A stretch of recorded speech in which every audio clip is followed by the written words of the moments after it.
Bismillahirrahmanirrahim. Assalamualaikum warahmatullahi wabarakatuh. Program Literasi Sirah Nabawiyah.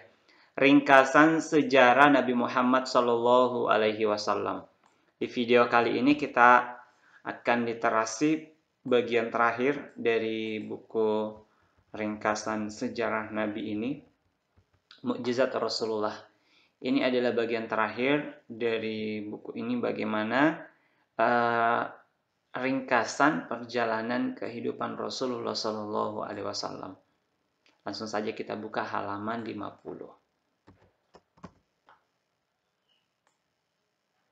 Jadi di video sebelumnya kita sudah membacakan akhlak Rasulullah. Sekarang langsung saja mukjizat Rasulullah.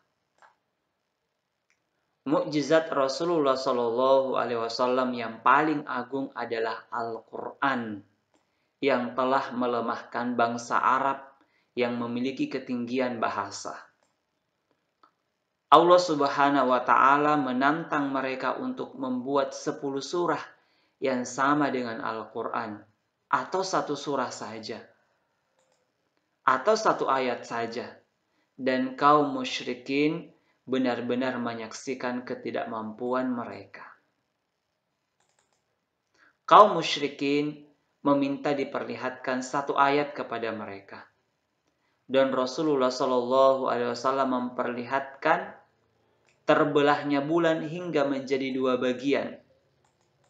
Air mengalir dari jari-jari beliau, kerikil bertasbih di telapak tangannya yang kemudian juga bertasbih ketika diletakkan di telapak tangan Abu Bakar, Umar, dan Utsman. Kaum musyrikin mendengar makanan yang disantap Rasulullah Shallallahu Alaihi Wasallam bertasbih. Batu dan pohon memberi salam kepadanya pada malam beliau diangkat sebagai Rasul. Kaki kambing yang beracun yang diberikan oleh seorang wanita Yahudi yang hendak membunuh Rasulullah Shallallahu Alaihi Wasallam juga berbicara. Seorang Arab Badui meminta kepada beliau untuk memperlihatkan bukti kerasulannya. Maka ia perintahkan sebuah pohon mendekatnya. Lalu pohon itu pun mendekat, dan ia perintahkan pohon itu kembali ke tempat semula, dan ia kembali. Rasulullah Shallallahu Alaihi Wasallam mengusap kantong susu kambing yang kering hingga menjadi penuh dengan air susu. Lalu beliau memerasnya dan memberi minum kepada Abu Bakar. Rasulullah Shallallahu Alaihi Wasallam meludahi kedua mata Ali yang terkena penyakit radang mata hingga sembuh seketika. Kaki salah seorang sahabat pernah terluka, lalu Rasulullah Shallallahu Alaihi Wasallam mengusapnya, dan seketika itu juga langsung sembuh.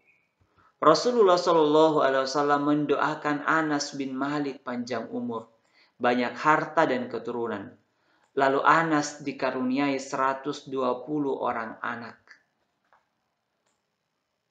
Kebun kurmanya dipanen 2 kali dalam setahun, padahal biasanya dipanen sekali dalam setahun, dan ia hidup selama 120 tahun. Masya Allah.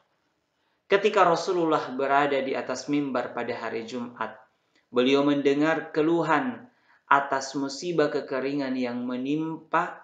Lalu beliau berdoa agar hujan turun. Maka langit pun berawan seperti gunung, dan hujan turun deras sampai hari Jumat berikutnya, sehingga membuat orang-orang mengadukannya kepada beliau. Lalu Rasulullah Shallallahu Alaihi Wasallam berdoa agar hujan berhenti dan manusia bisa berjalan di bawah terik matahari. Rasulullah Shallallahu Alaihi Wasallam pernah memberi makan 1.000 orang penduduk Khandaq dengan 1 sok gandum dan seekor kambing hingga mereka kenyang lalu pergi. Sedangkan makanannya tidak berkurang sedikit pun. Beliau juga pernah memberi makan mereka beberapa butir kurma yang diberikan oleh putri Bashir bin Sa'ad, memberi makan bala tentara dari bekal makanan Abu Hurairah hingga kenyang. Rasulullah Shallallahu Alaihi Wasallam pernah melemparkan debu ke hadapan 100 orang Quraisy yang akan membunuhnya hingga beliau tak dapat dilihat. Surahkah bin Malik pernah mengejar Rasulullah SAW untuk membunuh beliau. Namun tatkala ia mendekat, Rasulullah berdoa hingga kedua kaki kudanya terperosok ke dalam tanah. Baik, ini adalah bagian terakhir tentang mukjizat Rasulullah SAW yang begitu banyak.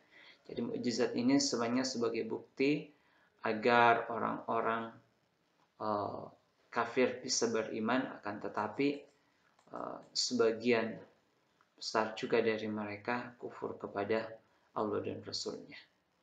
Ini mukjizat dari Nabi SAW yang sebagaimana kita ketahui para Nabi dan Rasul diberikan oleh Allah Subhanahu Wa Taala mukjizat sebagai bukti kerasulan mereka. Dan inilah mukjizat dari Nabi SAW yang begitu banyak juga, dan mukjizat yang paling agung, yang paling besar adalah Al-Quran yang sampai saat sekarang ini kita baca dan jadikan pedoman dalam kehidupan kita. Mudah-mudahan sirah nabawiyah, ringkasan sejarah Nabi SAW ini memberikan manfaat kepada kita, walaupun sangat ringkas, beda dengan kitab sirah yang lainnya yang begitu kompleks dan detail. Ini hanya ringkasan yang menjelaskan secara rinci saja kehidupan Nabi SAW. Baik, demikian program literasi untuk buku ini. Insya Allah, mudah-mudahan kita bisa mendapatkan buku berikutnya untuk kegiatan literasi berikutnya. Semoga bermanfaat. Sampai ketemu di program literasi berikutnya. Wassalamualaikum warahmatullahi wabarakatuh.